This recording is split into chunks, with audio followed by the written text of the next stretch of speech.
Hello guys, अस्सलाम वालेकुम। Welcome to ATS code world. तो आज के हमारे एचटीएमएल के ट्यूटोरियल में हम देखने वाले हैं इमेजेस इन एचटीएमएल। इस ट्यूटोरियल में हम देखने वाले हैं कि हम एचटीएमएल के अंदर यानी कि हमारे वेब पेज के अंदर किस तरह से इमेज इंसर्ट कर सकते हैं, किस तरह से इमेजेस को मैनिपुलेट कर सकते हैं और बैकग्राउंड इमेजेस भी हम किस तरह से सेट कर सकते हैं, ये भी मैं आपको इस वीडियो में बताऊँगा। तो इमेजेस के बारे में ये बहुत ही इन डिटेल वीडियो होने वाली है। तो सबसे पहले मैं जो है हमारे HTML फ़ोल्डर के अंदर एक नई हमारी HTML फ़ाइल क्रिएट कर देता हूँ और जिसका नाम हम रखते हैं images.html। राइट, तो हमारी नई फ़ाइल क्रिएट हो चुकी है और इसकी जो बेसिक बॉयलर प्लेट है वो भी मैं इंसर्ट कर देता हूँ और यहाँ पे इसका टाइटल भी मैं चेंज करना चाहूँगा, इमेजेस इन HTML। राइट, और उसके अंदर मैं एक H2 एक हेडिंग में ऐड करना चाहता हूँ और यहाँ पे मैं उसको HTML इमेजेस उसको नाम देना चाहता हूँ। Right, alright. और सिमिलरली जो अब हमारा जो ये एक बेसिक पेज बन चुका है जो कि हमारे वेब पेज पे हमें कुछ दिखाई दे, इसलिए मैंने एडिंग ऐड की है और अब इसको हम लाइव सर्वर के साथ इसको हमारे वेब पेज हमारे वेब ब्राउज़र के अंदर ओपन करेंगे और यहाँ पे आप देख सकते हैं हमारी जो है वो आउटपुट आ चुकी है। राइट, तो अब हम जो है वो इमेजेस के बारे में स्टडी करते हैं, लेकिन इमेजेस पढ़ने से पहले मैं थोड़ा सा इसको स्टाइल देना चाहता हूँ ताकि ये थोड़ा सा अच्छा दिखाई दे। टेक्स्ट लाइन सेंटर में इसका करना चाहता हूँ। ऑलराइट, टेक्स्ट लाइन सेंटर, और उसके अलावा इसका जो कलर है वो मैं थोड़ा सा चेंज करना चाहता हूँ। ब्लू फ़िलहाल के लिए रखता हूँ, लेकिन मैं फुल ब्लू नहीं, थोड़ा सा लाइट कलर लेना चाहता हूँ। राइट, अब आई थिंक कुछ अच्छा दिखना चाहिए। राइट, अब हमें कुछ ठीक दिखाई दे रहा है। आई होप कि आपको ये दिखाई दे रहा हो, या तो फिर अगर ये थोड़ी छोटी है तो हम जो हमारी H2 जो हमारी हेडिंग है उसको मैं H1 कर देता हूँ ताकि ये जो फ़ॉन्ट साइज़ थोड़ी सी बढ़ सके। राइट, तो अब ये कुछ ठीक लग रहा है मुझे। और अब हम आते हैं हमारे इमेजेस की तरफ। राइट, तो इमेजेस पढ़ने से पहले मैं आपको हमारा इमेजेस का फ़ोल्डर दिखाना चाहता हूँ कि ये जो बेसिक कुछ इमेजेस हैं जो कि मैंने डाउनलोड किए हैं ताकि हम इस वीडियो के अंदर इनको यूज़ कर सकें। बेसिकली ये गूगल से मैंने इमेजेस डाउनलोड किए हैं, आप भी कर सकते हैं। कुछ फ्लावर्स के, कुछ नेचर के, कुछ जो परिंदों के फ़ोटोज़ वगैरह जो भी आप डाउनलोड करना चाहें आप कर सकते हैं गूगल से। और अब जो हमें इमेज हमारे वेब पेज के अंदर इंसर्ट करना चाहते हैं तो उसके लिए हमारे पास इमेज का टैग है एक IMG टैग। अब ये जो टैग है इसका क्लोजिंग टैग नहीं है, यानी कि ये सेल्फ क्लोजिंग टैग है। राइट, और इसके अंदर हमारे पास दो एट्रीब्यूट होते हैं, एक SRC नाम का और दूसरा ऑल्ट नाम का। राइट, तो सबसे पहले हम SRC की बात कर लेते हैं। SRC यानी कि हम जो इमेज हमारे इस वेब पेज में यूज़ करना चाहते हैं उसकी लोकेशन क्या है, उसकी URL क्या है। राइट, बेसिकली ये जो इमेजेस हैं मेरे पास हमारा जो बेस फोल्डर है यानी कि YT HTML, और उसके अंदर अब जो मेरा HTML का फाइल है और इस HTML के फोल्डर के अंदर है, और इमेजेस में यूज़ करना चाहता हूँ वो इस फोल्डर से बाहर एक दूसरा फोल्डर है उसके अंदर है। राइट, तो अब जैसे कि आपको पता है कि मैं एक डॉट दे के फॉरवर्ड स्लैश यूज़ करता हूँ, तो ये जो हमारा फाइल है यानी कि VS कोड है हमें जो सजेशन देगा वो इसी फोल्डर के अंदर देगा। अब इसी फोल्डर के अंदर सिर्फ और सिर्फ हमारे पास HTML के फाइल से कोई इसमें इमेज नहीं है। राइट, तो मैं एक फ़ोल्डर बैक जाना चाहता हूँ, तो एक फ़ोल्डर बैक जाने के लिए मुझे दो डॉट और एक फॉरवर्ड स्लैश डालना होगा। राइट, तो हम दो फोल्डर जो एक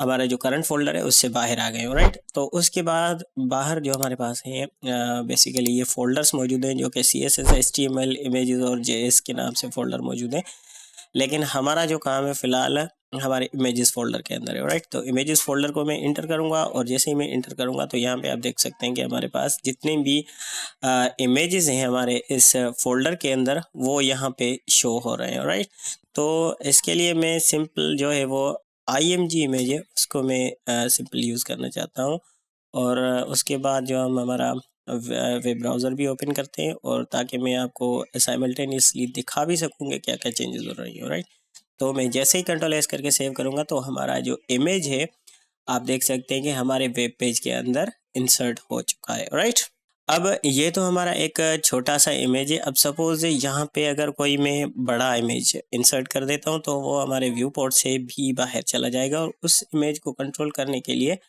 हम जो है वो उसकी साइज़ वगैरह भी मैनिपुलेट कर सकते हैं। अब जैसे कि हमारे पास ये पैरट है, तो ये इमेज सपोज मैं इंसर्ट करना चाहता हूँ parrot.jpg, राइट। तो इसको मैं कंट्रोल एस करके सेव करता हूँ, और अब हमारे वेब ब्राउज़र में हम देखेंगे कि यहाँ पे आप देख सकते हैं कि ये जो बहुत बड़ा इमेज है, राइट। तो इसने ऑलमोस्ट हमारा हाफ पेज से भी ज़्यादा इसने कवर कर दिया है, राइट। तो इसको भी हम कवर कर सकते हैं। हमारे जो इमेज टैग है उसके अंदर हमारे पास विड्थ एंड हाइट नाम के दो और एट्रीब्यूट्स होते हैं, जिसके अंदर हम जो इसकी वैल्यूज़ हैं वो दे सकते हैं। जैसे कि मैं विड्थ में 300 दूंगा, तो जो इसकी विड्थ है वो कम हो चुकी है, जैसे कि आप दे सकते हैं, राइट। आप हाइट भी दे सकते हैं, लेकिन सिर्फ विड्थ देने से हमारा काम हो चुका है, तो हाइट देने की एज सच कोई ज़रूरत नहीं है। लेकिन सपोज़ मैं इसकी हाइट जो है इसकी विड्थ से हाफ कर देना चाहता हूँ, तो ये इमेज थोड़ी सी अजीब दिखेगी। आप यहाँ में देख सकते हैं, जैसे कि क्योंकि ये एक ऐसी इमेज है जिसकी हाइट ज़्यादा है और विड्थ कम है, लेकिन हमने यहाँ पे इसको उल्टा कर दिया, राइट। तो अब इसकी मैं जो है वो हाइट है वो 500 करना चाहता हूँ, तो यहाँ पे आप देख सकते हैं इसकी जो हाइट है वो अब बढ़ चुकी है, राइट। जो हमारे इमेज टैग है उसके अंदर जो सोर्स एट्रीब्यूट होता है उसके अंदर हम URL यूज़ करते हैं, और उसके अलावा उसकी विड्थ और हाइट भी हम डिसाइड कर सकते हैं इसके साथ, राइट। और इसके अलावा हमारे पास एक और तरीका भी होता है इमेज की जो विड्थ है उसको कंट्रोल करने का। इसको मैंने अगेन रीसेट कर दिया है। और दूसरा तरीका जो होता है वो मैं आपको बताना चाहता हूँ, वो है हमारा स्टाइल का, राइट। स्टाइल को हम ऑलरेडी देख चुके हैं हमारी प्रीवियस वीडियो में, जिसके अंदर हमने लिंक्स और स्टाइल्स, फ़ॉन्ट्स, ये सारी चीज़ें देखी थी। अगर आपने नहीं देखी तो ऊपर आई बटन में उसकी लिंक मिल जाएगी, आप वहाँ से देख लीजिएगा, राइट। तो आते हैं हमारी इस वीडियो के ऊपर, और तो इसके अंदर भी हम जो विड्थ है वो इमेज की वो हम यहाँ पे डिसाइड कर सकते हैं। अब जैसे कि मैं इसकी जो विड्थ है वो सिर्फ इस इमेज की जो ओरिजिनल है उसके 30% रखना चाहता हूँ, राइट। तो आप देख सकते हैं कि इसकी जो विड्थ है वो कम हो चुकी है। अब 30% भी कुछ ज़्यादा लग रही है, 20%, राइट। तो 20% ठीक लग रही है। तो अब यहाँ पे आप देख सकते हैं कि मैंने इसकी जो है वो हाइट कम कर दी है, राइट। और परसेंट के अलावा आप इसके अंदर जो साइज़ है वो आप पिक्सल्स में भी दे सकते हैं। 300 px हमें लिखना होगा, तो 300 पिक्सल उसकी जो इमेज साइज़ है वो यहाँ पे हो चुकी है, आप देख सकते हैं, राइट। और अब हम बात करते हैं इसके अंदर जो ये ऑल्ट एट्रीब्यूट है इसका क्या मतलब है। अब सपोज़ यहाँ पे मैंने कोई सपोज़ इसकी स्पेलिंग में मिस्टेक कर दी, या फिर जो इमेज में यूज़ करना चाह रहा हूँ वो मुझसे कहीं किसी गलती से अगर डिलीट हो जाता है, तो यहाँ पे आप देख सकते हैं कि हमारे पास कुछ भी शो नहीं हो रहा। हालांकि इमेज हमारे पास इमेज टैग मौजूद है, लेकिन उसके अंदर कुछ भी हमें शो नहीं हो रहा, राइट।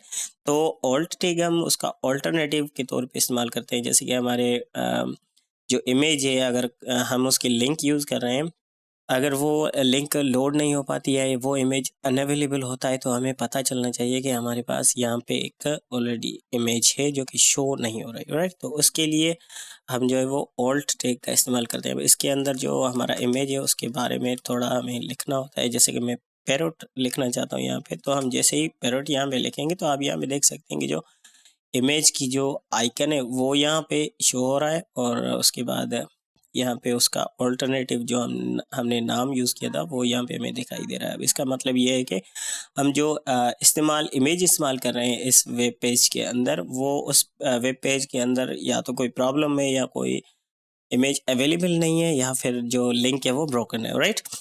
अब जैसे ही हम इसका इमेज को स्पेलिंग वगैरह ठीक करेंगे, तो यहाँ पे अगेन हमारे पास वो पैरेट की इमेज आ जाएगी, और ऑल्टरनेटिव जो हमने ऑल्ट यूज़ किया था वो अब हमें दिखाई नहीं देगा, ऑलराइट। तो ये होता है काम हमारे ऑल्ट का, ऑलराइट।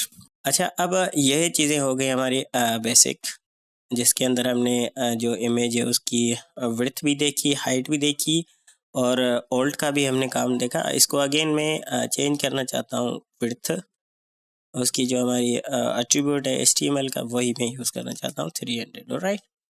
बेसिकली ये भी पिक्सल्स ही होते हैं। अब जैसे कि आप देख सकते हैं कि मैंने वो वहाँ से 300 पिक्सल हटा के यहाँ पे 300 लिखा, तो इमेज की जो साइज़ है उसमें कोई फ़र्क नहीं पड़ा है, राइट। तो पिक्सल और यहाँ पे जो हम इमेज का जो साइज यूज करते हैं वो एक ही बात होती है, राइट। ये भी पिक्सल्स के अंदर ही होता है, राइट। अच्छा, अब सपोज मैं यहाँ पे जो कुछ एक और पी टैग यहाँ पे मैं लिखना चाहता हूँ और उसके अंदर मैं जो कुछ टेक्स्ट ऐड करना चाहता हूँ, लोरेम 50 कैरेक्टर्स, और इसको मैं कंट्रोल एस करके सेव करता हूँ।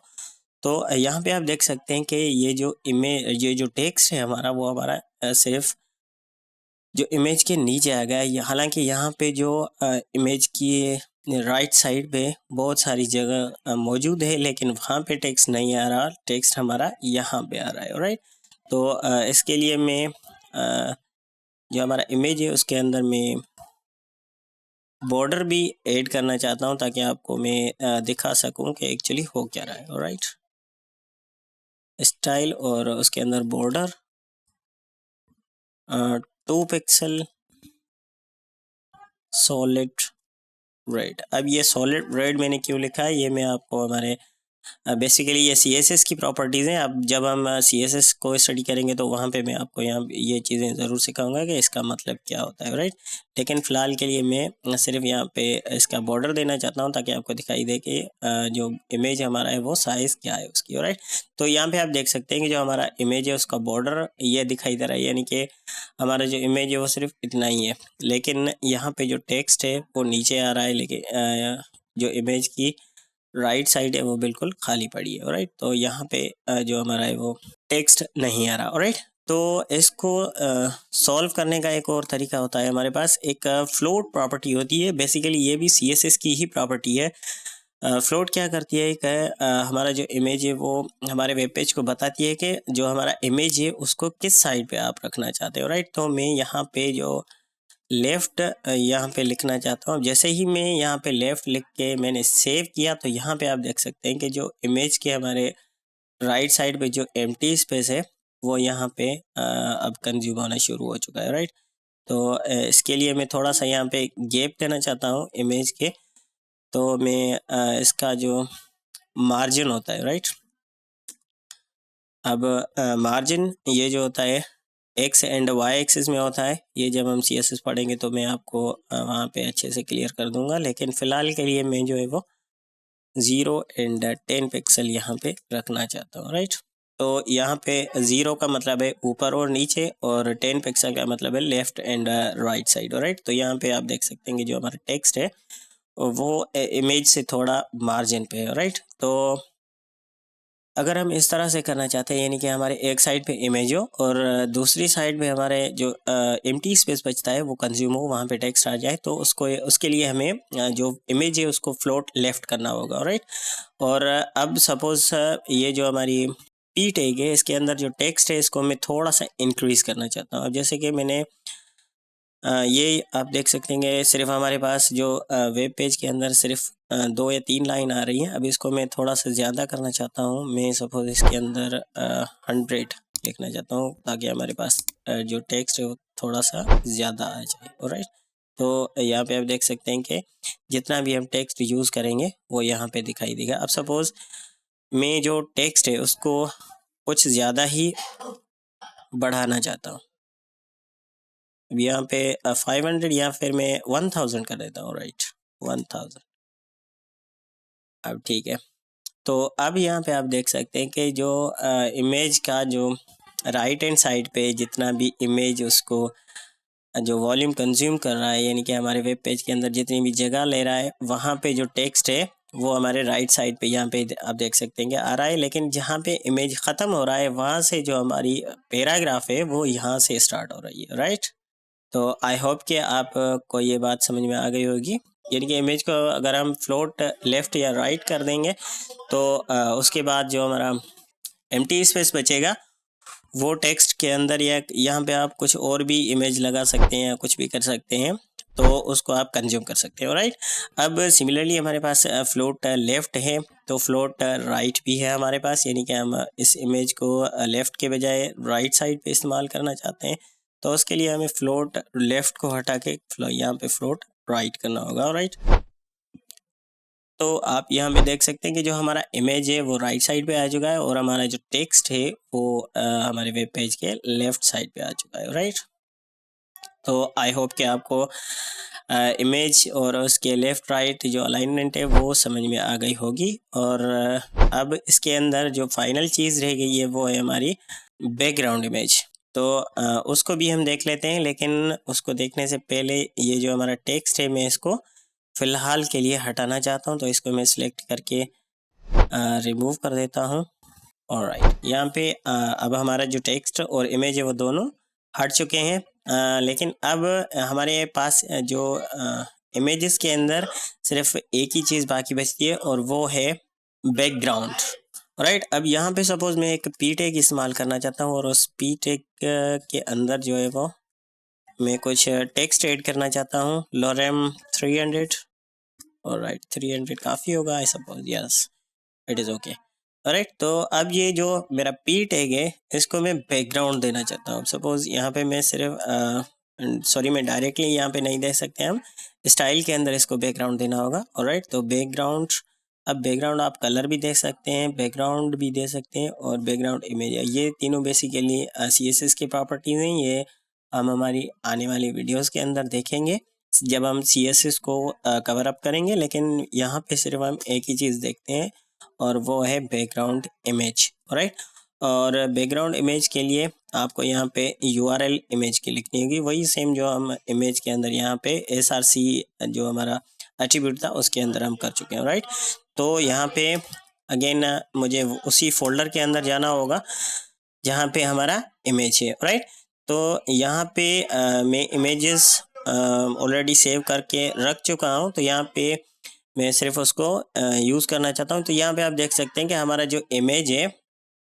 वो हमारी जो पी टैग है यानी कि पैराग्राफ टैग है उसके बैकग्राउंड में आ चुका है। अब यहाँ पे आप देख सकते हैं कि इसके बैक साइड पे जो इमेज है, बैकग्राउंड में इमेज है और उसके फ्रंट साइड पे सिर्फ हमें टेक्स्ट दिखाई दे रहा है। राइट, अब यहाँ पे आप देख सकते हैं कि जो हमारा जो ये बैकग्राउंड का जो इमेज है वो रिपीट हो रहा है। राइट, अब जैसे ही मैं इसको जो जूम आउट कर रहा हूँ हमारे पेज को, तो ये इसकी जो रिपीटेशन है वो बढ़ रही है। राइट, तो मैं इसको फिलहाल 100% पे रखना चाहता हूँ और इसके अंदर हमारे पास एक और प्रॉपर्टी होती है बैकग्राउंड रिपीट की।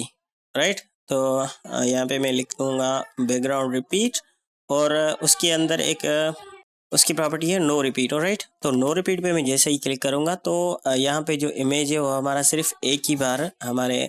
ऑलराइट, तो नो रिपीट करने से हमारा जो इमेज है वो बेसिकली सिर्फ हमारे जो एलिमेंट है हमारा HTML का उसके अंदर सिर्फ एक ही बार आ रहा है और बाकी जो उसकी जगह बच रही है वो हमारे पास यहाँ पे आप देख सकते हैं कि एम्प्टी आ रही है। राइट, तो इसके लिए इसको फिक्स करने के लिए हमारे पास बेसिकली एक और भी CSS के अंदर CSS की प्रॉपर्टी है। अब जैसे ही मैं इसको जूम आउट या जूम इन करूँगा तो हमारा जो इमेज है उसकी साइज़ जो है वो बढ़ रही है, क्योंकि ओरिजिनल जो हमारा इमेज है वो थोड़ा सा बड़ा है इस साइड से। ऑलराइट, मैंने कंट्रोल P दबा दिया लेकिन मुझे इसकी साइज़ बढ़ानी थी। ऑलराइट, तो यहाँ पे आप देख सकते हैं कि जैसे ही मैं इसको जूम इन कर रहा हूँ तो हमारा जो इमेज है उसकी साइज़ बढ़ रही है, लेकिन उसके नीचे कुछ भी यहाँ पे नहीं आ रहा है। ऑलराइट, तो इसको मैं अगेन 100% पे लेके जाऊँगा और उसकी जो इसका जो फिक्स है वो मैं आपको बताना चाहता हूँ। तो बैकग्राउंड रिपीट को यहाँ पे मैं हटा के बैकग्राउंड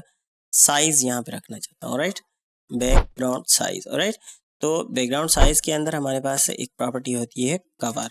राइट, तो अब ये जो हमारा इमेज है इसको मैं अगर जूम इन कर रहा हूँ तो हमारे जो बैकग्राउंड है उसकी साइज़ बढ़ रही है, लेकिन जैसे ही मैं जो हमारा इमेज है उसकी जो रिपीटेशन है वो अब ख़त्म हो चुकी है, फिक्स हो चुकी है। राइट, तो हम नो रिपीट जब करते हैं तो हमारे इमेज के अंदर क्या होता है कि एक ही बार आता है, यानी कि जितनी उसकी साइज़ है वहाँ तक ही आता है, बाकी का जो एरिया होता है वो एम्प्टी रहता है।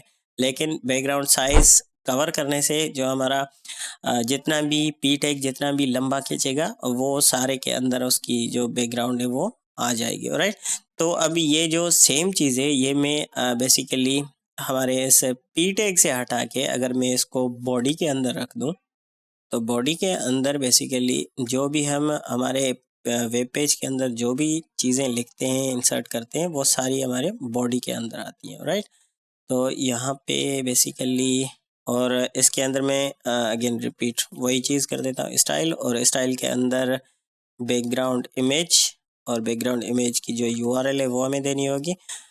सेम इमेज में देना चाहता हूँ इमेजेस, और इमेजेस के अंदर जो हमारा img है ये, राइट।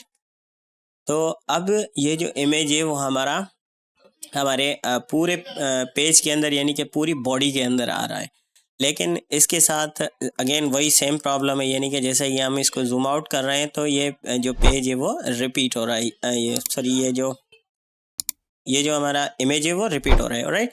तो इसको रिपीटेशन से रोकने के लिए आपको मैंने बताया था कि हम इसकी बैकग्राउंड रिपीट नो रिपीट करते हैं, लेकिन उसके अंदर भी हमारे पास एक मसला होता है कि जितनी भी हमारी इमेज होती है सिर्फ वो एक बार ही आती है, बाकी का जितना भी एरिया होता है वो एम्प्टी रहता है, राइट। तो इसको फिक्स करने के लिए हमारे पास जो बैकग्राउंड रिपीट के बजाय बैकग्राउंड साइज का हम इस्तेमाल करते हैं, राइट।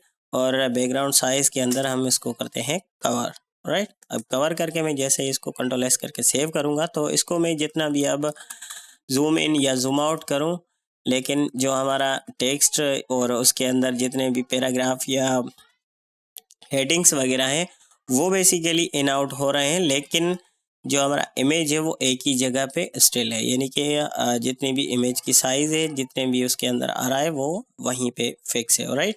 तो इसको मैं इमेज जो है वो हमारा थोड़ा सा मैं चेंज करके आपको दिखा देता हूँ इमेज, और उसके अंदर एक और पिक्चर है हमारे पास नेचर की, राइट। तो इसको मैं सेव करके दिखाता हूँ मैं आपको, यहाँ पे भी आप देख सकते हैं कि ये थोड़ी सी अच्छी लुक दे रहा है, राइट। तो इसके अंदर आप देख सकते हैं कि मैं इसको जो टेक्स्ट है हमारा इसको जूम इन और जूम आउट कर रहा हूँ, लेकिन जो हमारा इमेज है उसके अंदर कोई भी फ़र्क आपको दिखाई नहीं देगा, राइट। तो जो बैकग्राउंड हमारा इमेज है वो एक ही जगह पे फिक्स रहता है, राइट। तो आई होप कि आपको ये बैकग्राउंड और इमेज हम किस तरह से ऐड करते हैं ये समझ में आ गया होगा। अब हमारे पास एक फाइनल चीज़ है, वो है पिक्चर एलिमेंट, राइट। तो उसको देखते हैं, लेकिन उसको देखने से पहले हमने इतने इस पेज के अंदर जितनी भी चीज़ें की उसको मैं रिवर्स करना चाहता हूँ।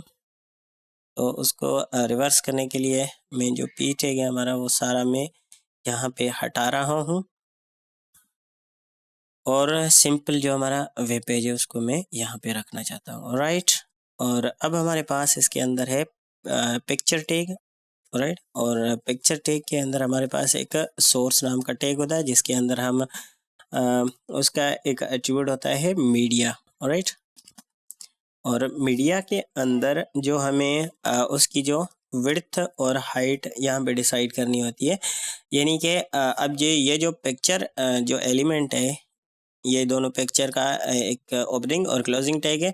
और इसके अंदर बेसिकली हम क्या होता है कि अब जैसे कि हमारे पास हम मुख्तलिफ जो डिवाइसेस होती हैं उसकी जो स्क्रीन साइजेस होती हैं वो भी डिफरेंट होती हैं, लेकिन एज अ वेब डेवलपर हमें जितनी भी डिवाइसेस होती हैं हमें उनका ख्याल रखना होता है कि एक इमेज है वो एक बड़ी एलसीडी पे कैसे दिखाई देगी, एक छोटी एलसीडी पे कैसे दिखाई देगी, जैसे कि लैपटॉप की यूजुअली या फिर टैबलेट की होती है। और उसके अलावा एक और भी हमारे पास डिस्प्ले टाइप होती है, यानी कि मोबाइल की, वो सबसे छोटी स्क्रीन साइज़ होती है हमारे पास। तो ये तीनों चीज़ें हमारे, तो इन तीनों स्क्रीन साइज़ के अकॉर्डिंग हमारा जो वेब पेज है वो किस तरह से बिहेव करेगा, तो वो चीज़ें हम डिसाइड करते हैं हमारे इस पिक्चर टैग के अंदर। लेकिन ये सिर्फ जो पिक्चर्स होती हैं उनके लिए हम इसको यूज़ करते हैं, राइट।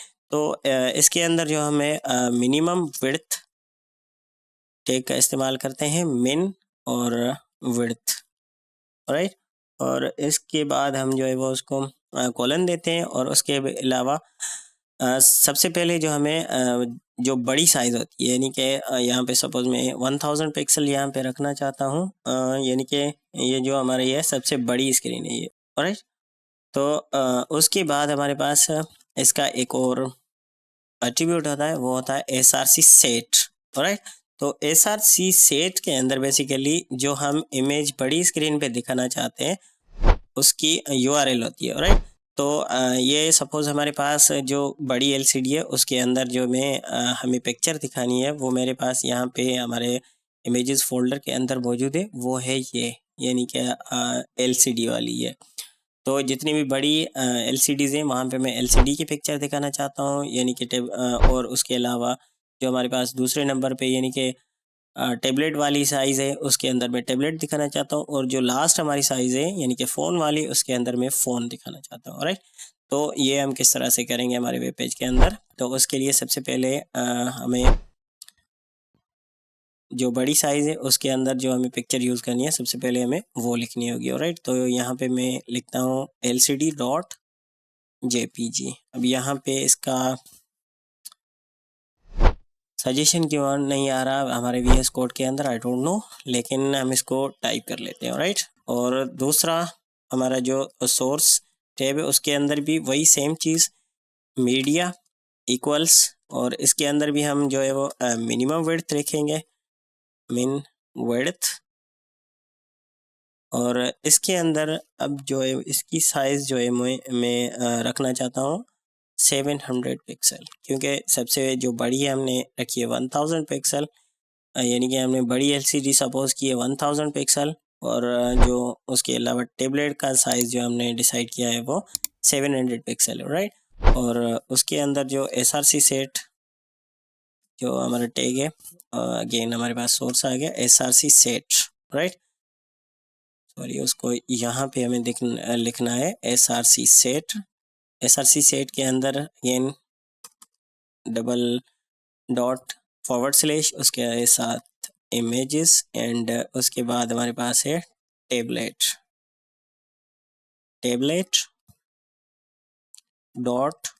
.jpg। राइट, और जो फाइनली यानी कि हम जो 700 पिक्सल से छोटी साइज़ होगी जितनी भी हमारी होंगी उसके अंदर मैं सिर्फ एक ही पिक्चर दिखाना चाहता हूँ, वो हमें जो फाइनल पिक्चर होती है वो हमें इमेज टैग के अंदर लिखनी होती है। उसका अगेन वही सेम तरीका होता है जो हम इमेज के अंदर ऑलरेडी करते आ चुके हैं। ऑलराइट, तो इसके अंदर हमारे पास phone.jpg है, और यहाँ पे मैं इसका जो ऑल्टरनेटिव नाम है वो मैं देना चाहता हूँ साइज़। ऑलराइट, तो अब जैसे ही मैंने इसको सेव किया तो यहाँ पे आप देख सकते हैं कि हमारे पास LCD आ चुकी है, यानी कि ये जो हमारी सबसे बड़ी साइज़ है वहाँ पे हमारे पास LCD आ चुकी है। अब यहाँ पे आप देख सकते हैं कि जो हमारी डायमेंशंस है यानी कि स्क्रीन का जो साइज़ है वो यहाँ पे आपको दिखाई दे रहा है 1256 बाय 491। Alright, sorry 1266। ऑलराइट, अब जैसे ही मैं इसको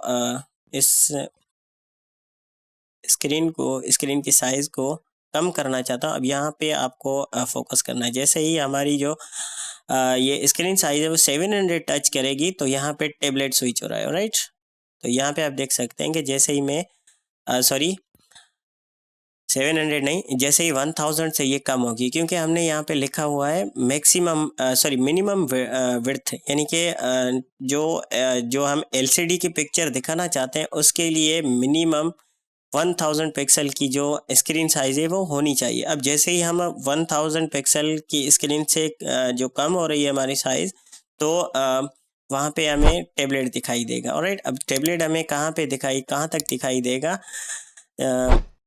उसकी जो स्क्रीन साइज़ है मिनिमम 700 पिक्सल होनी चाहिए। अब जैसे ही हमारी जो स्क्रीन साइज़ है वो 700 से कम होगी तो हमें फ़ोन यहाँ पे दिखाई देगा। ऑलराइट, तो जो पिक्चर एलिमेंट है वही एक्चुअली यही करता है। जैसे कि मैं और भी छोटी साइज़ के अंदर आ चुका हूँ, तो यहाँ पे आप देख सकते हैं कि हमारे जो सबसे छोटी स्क्रीन की साइज़ है वहाँ पे हमें फ़ोन दिखाई दे रहा है। राइट, तो फ़ोन की थोड़ी सी साइज़ जो है वो बड़ी दिखाई दे रही है, क्योंकि थोड़ा सा बड़ी साइज़ का इमेज है।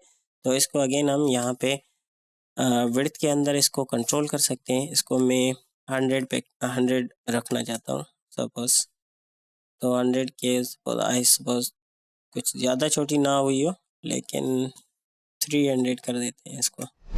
ऑलराइट, अब जो हमें साइज़ दिखाई दे रही है यानी कि 654 पिक्सल यहाँ पे है।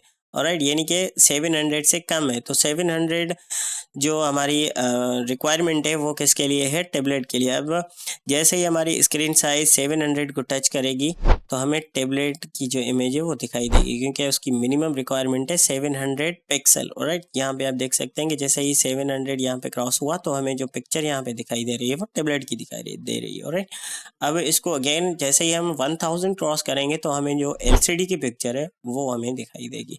अब इसका यूज़ क्या होता है कि जितनी भी वेबसाइट होती हैं, आजकल जितनी भी मॉडर्न वेबसाइट होती हैं वो रिस्पॉन्सिव होती हैं। अब रिस्पॉन्सिव का मतलब क्या होता है कि जैसे ही हम उसको मोबाइल में देखते हैं तो उसकी जो लेआउट है, उसकी जो फ़ॉन्ट्स हैं या उसकी अंदर जितना भी डिज़ाइनिंग वगैरह किया हुआ होता है वो हमें बड़ी LCD पे या हमारे लैपटॉप के अंदर हमें कुछ डिफरेंट दिखाई देता है। और जैसे ही हम वही सेम जो वेबसाइट है वो हमारे मोबाइल के अंदर ओपन करते हैं तो उसकी जो डिज़ाइनिंग है वो हमें मोबाइल के अकॉर्डिंग दिखाई देती है। राइट, तो ये एक इमेजेस को हैंडल करने का तरीका होता है रिस्पॉन्सिव वेबसाइट्स में, कि आप जो बड़ी LCD होती हैं उसके अंदर आपको इमेज को किस तरह दिखाना चाहते हैं या कौन सी इमेज दिखाना चाहते हैं आप उसको इमेज। अब इसके अंदर हम इमेजेस की साइज़ वगैरह को भी एडजस्ट कर सकते हैं, यानी कि हमारी जो बहुत छोटी इमेज जो बहुत छोटी स्क्रीन्स होती हैं उसको हम जो हमारी इमेज की साइज़ होती है उसको कम या ज़्यादा कर सकते हैं। राइट, तो ये उसका यूज़ होता है। तो आई होप कि आपको ये इमेजेस वाली वीडियो ट्यूटोरियल हमारी HTML के अंदर पसंद आई होगी और समझ में भी आया होगा ये पिक्चर एलिमेंट स्पेशली। अगर वीडियो पसंद आई तो लाइक कीजिएगा, शेयर कीजिएगा, चैनल को सब्सक्राइब करना मत भूलिएगा। मिलते हैं इंशाल्लाह अगली वीडियो में, तब तक के लिए अल्लाह हाफिज़।